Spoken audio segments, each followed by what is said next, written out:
Hey guys, Chief Fruity here, and this is the BTS for drop number 10. So this one came out a while ago, since the week I'm recording this, which is the week I'm putting this out, was drop number 15. So this was over a month ago. So if you can remember back to this time, then I'll be going over it. So I'm going to go into the intro, and then I'll start with this first bass up here.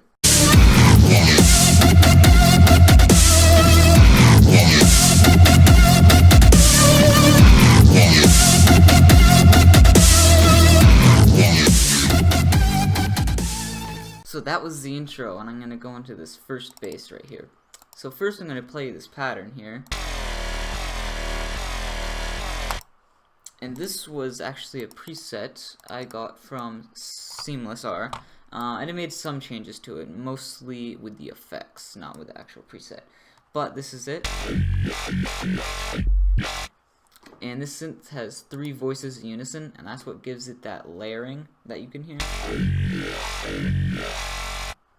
And on operator 1, it is a sine wave, and that's what gives it smooth. Because with this triangle wave, it sounds too rough, so that's why there's a sine wave there. Operator 2, this is what's giving it that triangle wave, is through operator 2. Which is going through negative 100% all the way to the output. And this is at 2 for the frequency there.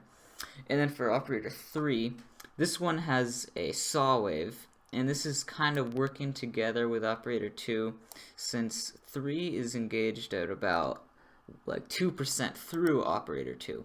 So 2 and 3 are working together, if that makes sense. You can see in the matrix 2 is going through 2, and 3 is going through 2 there. And then through operator 4, this one is actually not engaged, so I'm not going to go over this. And then operator 5, it's at a negative, maybe like 20%, going through a sine wave, which was shifted over to it kind of shifts the wave a little bit, gets it to a different form. And was that 5? Yeah, that was 5. And 5 is about negative 20% going through operator 2. So these two are working together. But don't get that confused with 3 and 5 working together. These are not working together. It's just 2 and 5, and then 2 and 3 that are going together. And then operator 6 is another sine wave, which does make sense because since it started off with a sine wave, you'd want to finish off with a sine wave to kind of get it to work. Otherwise, right here, it would be really sharp. Whereas here it's sharp. It just gives it a smoother ending. And then that is going all the way to the output here, 100%. And 6 is working here through here. So it's basically just working through itself, going to the output. So that is all that's going on in this citrus here. And I'll show you on track 5 that I added some chorus. And first I'll take all these effects off, and then I'll just play the preset. So this is it without any effects.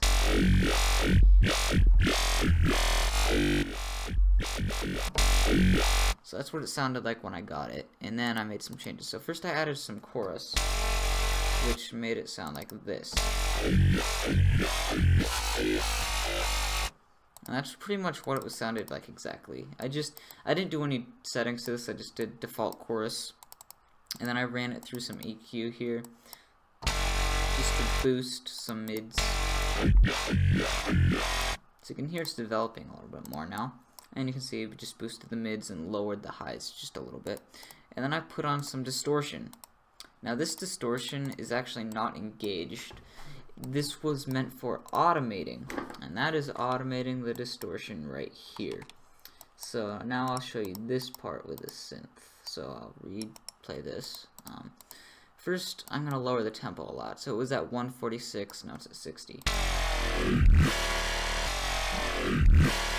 So you can tell that right here, this is where the distortion is full. And you can hear it.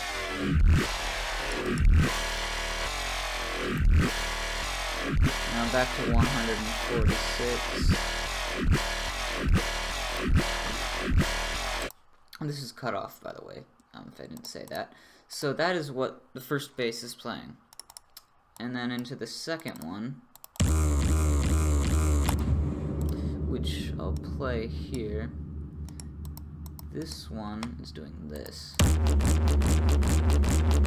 So it's got a cutoff and then a distortion as well. Just exactly the same automations as this one, as the first bass. So into this one was made in Harmor, and I started this off of a preset. This was off of the preset, it was off of Dubstep 3 right there. But this doesn't sound much anything like Dubstep number 3 because I did a lot of changes to it. So I do remember that I made modifier Y already was the filter cutoff, and I put this at a higher octave.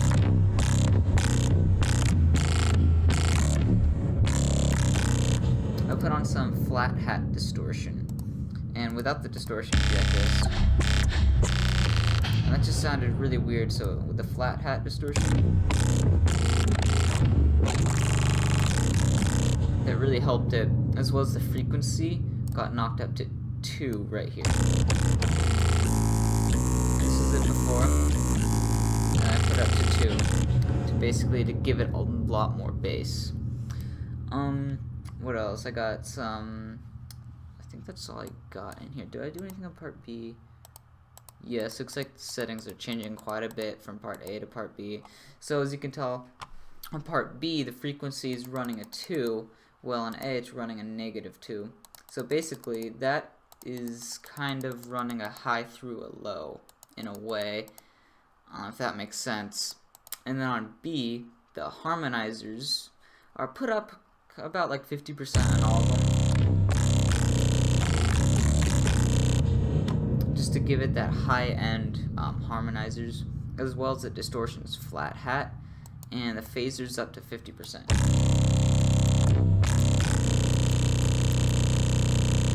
Just gives it some phase. The frequency's down pretty low, because if it was up all the way, it just sounds really weird, so that why it's pretty low, which gets all of these settings to be much lower in the sound, so part A is dominant. And it has 2 voices in unison and some sub here. That is pretty much all. Oh yeah, it looks like the resonance turned down on part B. So just the resonance and the offs turns to the right a little bit, and looks like that's, oh yeah, the reverb's on. Without the reverb, and the compression is on heating because this synth filled up pretty fast, as well as these waveforms it's running through are pretty crazy. It's running through this one, by the way, and then on part B it changes to this one, so it just has these crazy waveforms. These waveforms are already in the preset, I just changed them a little bit. And onto the effects I used a Vocodex, and this Vocodex really got it to pop out. I turned off the draft, put on the SG and wet, and the bands did not go all the way, because when they were full, it still sounds really cool, but I wanted it like this for this little drop here, as well as I turned it to the male vocal type. So that's all I did in the Vocodex, no other settings in there. And I put on this fast distortion, like I said before, this was for automation, and then in effects for extra reverb. And that was what made this synth. And then in the piano roll, as you can see, I'm doing this. Oh yeah, the cutoff's all the way down. Let me turn that up. And this is what's giving it this kind of curvy. It's because it's being pulled up and down really fast with the pitch. And then the modifier X, well, it's actually mod Y, but it's still cut off. And then the fast distortion. So it's doing this. Without the distortion, it would be like this. So as you can tell, that distortion is pretty relevant for the sound. So for the third and final bass here, I got this little part, which is playing 4 notes.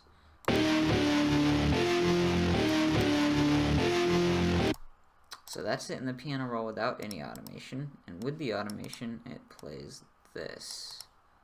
And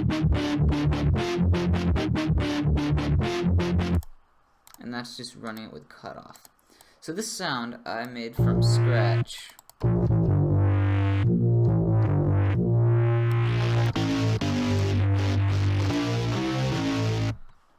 And I'm going to show you what I did for this one. So I put unison up to 9 voices because with full unison and distortion they work really well together. So without the unison, the distortion sounds really flat. And then without the distortion, just the unison, it sounds really watery. So with both of them together,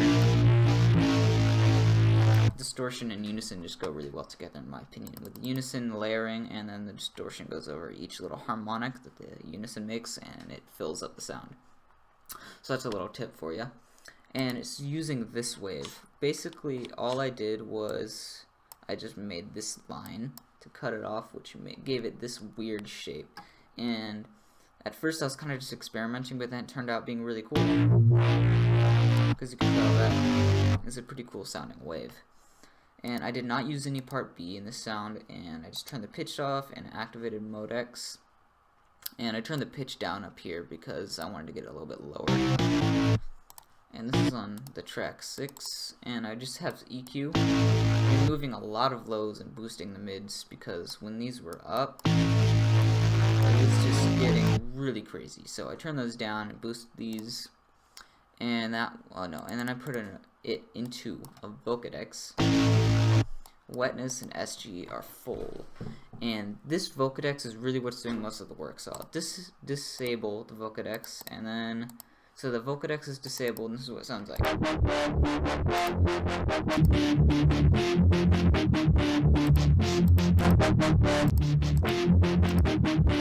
So the Vocodex is doing quite a bit of work here, and that is because the bands are all the way up.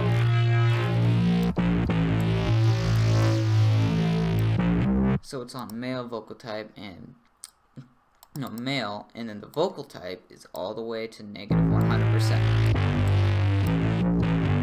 and the bands are all the way up. So that's that Vocodex. Let's see here. So that is all the bass sounds, and then I put a sub bass in here just to kind of fill it up a little bit more. This is just a sine wave at low pitch, so it's really simple there. A crash, just playing. I put it on a mixer track just to have a little bit of higher volume, because it was kind of quiet. I wanted to boost that volume up. And then I'll play for you the drum loop, which I have here.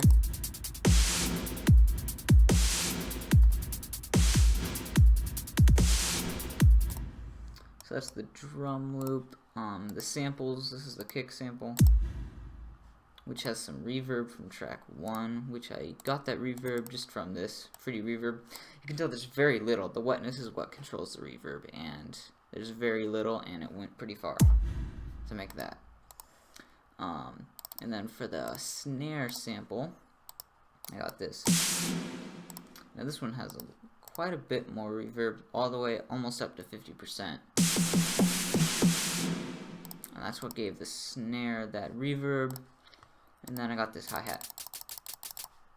And then the hi-hat's on track 3 with no effects, it just has some volume. And those are the drum samples and the beats. So that is just about it, and then it repeats. Right here it just plays a different little pattern with this space.